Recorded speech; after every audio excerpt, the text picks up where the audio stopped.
संभाजीनगर जिल्ह्यातील रेलगाव या गावात झालेली ही सत्य घटना आहे। या गावात अजय मोकळे या नावाचा 30 वर्षाचा तरुण राहत होता। असे हा फक्त एकटा होता।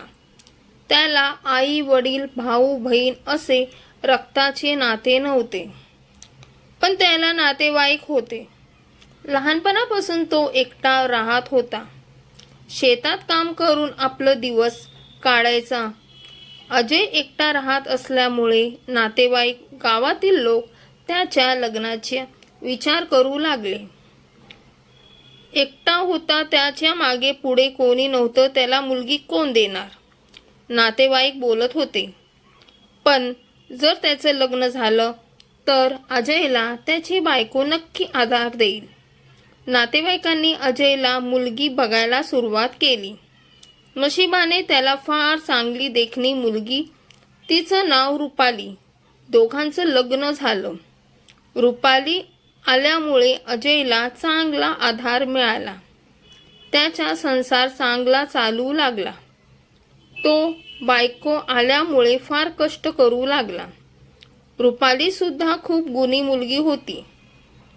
तीही आपल्या नवऱ्याला हातभार लावण्यासाठी शेतामध्ये जाऊन मजुरी करू लागले। दोघेही काम केल्यामुळे घरात पैशांचा भरभराट होता गेला। लग्नाच्या 1 वर्षानंतर त्यांना एक गोड मुलगा जन्माला आला। घरात अजून एक सदस्य वाढला होता। सगळं काही खूप छान चाललं होतं। जरी अजयला आई वडील नव्हते तरी त्याने त्याचा संसार चांगला चालविला होता। अजयला त्याची बायकोची खूप साथ मिळाली आणि काही दिवसानंतर अजय आणि रुपाली मध्ये भांडण होऊ लागले। अजय आपल्या बायको आणि मुलाची खूप काळजी घेत होता। माझ्या आयुष्यामध्ये माझी बायको ही खूप साथ देणारी आहे, तो नेहमी आपल्या मित्रांना सांगत असे। अजयला आई वडील त्याच्या मागे कोणी नव्हते म्हणून गावातले पुरुष रुपालीला वाईट नजरेने बघत होते।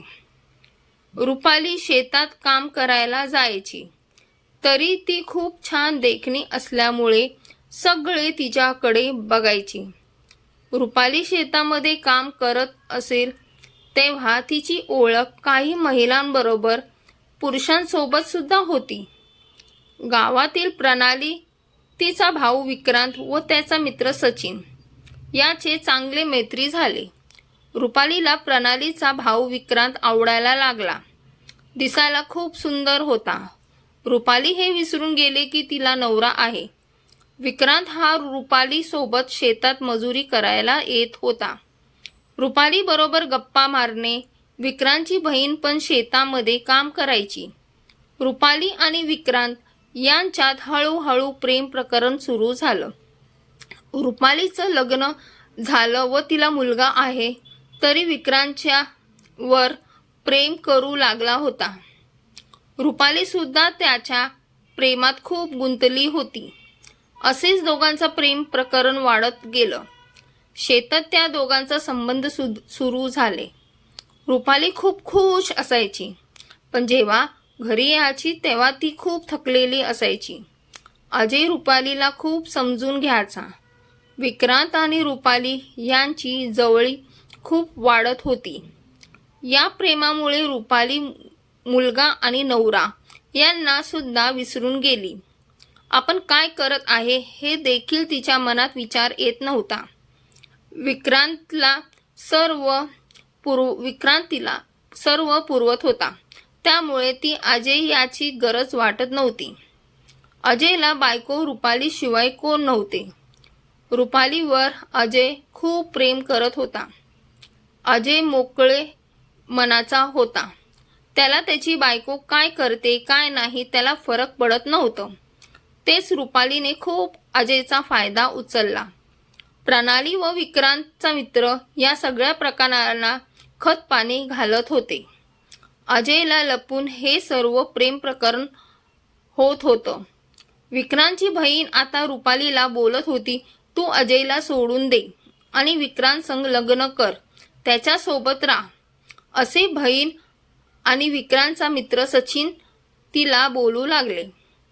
रुपाली सुद्धा आता विचार करायला लागली. एकीकडे नवरा आणि मुलगा, तर दुसरीकडे प्रियकर. आता रुपाली शेतातून घरी आल्यानंतर अजय सोबत थोडे अंतर ठेवून वागू लागली होती.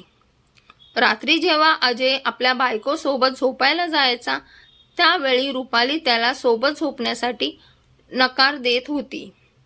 त्यामुळे अजय यांनी आपली बायको रुपाली असे का वागते या अजय रुपालीबद्दल शंका येऊ लागले. अजय शोध काढायला लागला. दोघांचे प्रेम प्रकरण सुरू असल्याची चर्चा देखील त्याला माहिती पडले. अजयला विश्वास बसत नव्हता, कारण त्याला वाटत होतं बायको असे काही करू शकत नाही. मित्राची बहीण आणि तिचा मित्र सारखा रुपालीला फोन करून सांगत होते, तू विक्रांतकडे राहायला ये. तेव्हा रुपाली सुद्धा तयार झाली. 27 जानेवारी 2025 रोजी नवऱ्याचा विश्वासघात करून पळून गेली. रुपाली गेल्यानंतर तिचा शोध सुरू झाला. अजय आपली बायको हरवल्याची तक्रार सिल्लोड ग्रामीण पोलीस ठाण्यात दिली होती. पोलीस तपास सुरू झाला. 27 जानेवारी 2025 रुपाली आणि विक्रांत यांचा शोध लागला. ते दोघांनी पोलीस स्टेशनमध्ये घेऊन येण्यात आले. दोघांचा विचारपूस करायला सुरुवात केली. अजय सुद्धा चौकीत आला होता. बायकोला बघून अजय खुश झाला, परंतु रुपालीच्या बोलण्याने त्याला धक्का बसला. रुपालीने तिच्या आणि विक्रांतच्या प्रेमाबद्दल सर्व सांगितले. रुपाली बोलली, मला अजय बरोबर राहायचं नाही. माझ्या मर्जीने माझ्या प्रियकर सोबत राहायला गेले होते. तिच्या अशा बोलण्याने अजय चक्रावून गेला. तो सरळ आपल्या घरी आला. अजय हा विचार करत होता, रुपाली अशी वागेल मला वाटलं नव्हतं. तिच्यावरची प्रेम केला. तिने दिलेला धक्का अजयला बसने. अजय यांनी शेतातील बाभळीच्या झाडाला फाशी घेतली. लोकांनी त्याला जवळच्या दवाखान्यात नेले, पण डॉक्टरांनी तपासून त्याला मृत घोषित केले. अजयच्या खिशात चिठ्ठी भेटली. त्याने लिहिले आहे, प्रिय रुपाली, मी तुझ्यावर खूप प्रेम करत होतो आणि करतच राहणार. पण अजयने हे टोकाचं पाऊल उचललं. मित्रांनो, तुम्हाला काय वाटतं नक्की कमेंट करून सांगा.